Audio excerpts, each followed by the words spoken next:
കോഴിക്കോട് മാവൂരിൽ 2 കടകളിൽ മോഷണം. മാവൂർ ബസ് സ്റ്റാൻഡിന് സമീപം പ്രവർത്തിക്കുന്ന തയ്യൽ കടയിലും പച്ചക്കറിക്കടയിലുമാണ് മോഷണം നടന്നത്.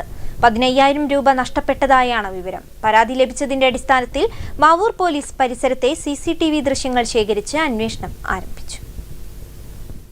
മാവൂർ ബസ് സ്റ്റാൻഡിന് സമീപം പ്രവർത്തിക്കുന്ന കച്ചേരിക്കുന്ന് സ്വദേശിനിയായ ബിന്ദു റാണിയുടെ ഉടമസ്ഥതയിലുള്ള പാരീസ് തയ്യൽ കടയിലും ഈ കടയോട് ചേർന്നുള്ള രാജന്റെ ഉടമസ്ഥതയിലുള്ള PMR എന്ന പച്ചക്കറിക്കടയിലുമാണ് മോഷണം നടന്നത്.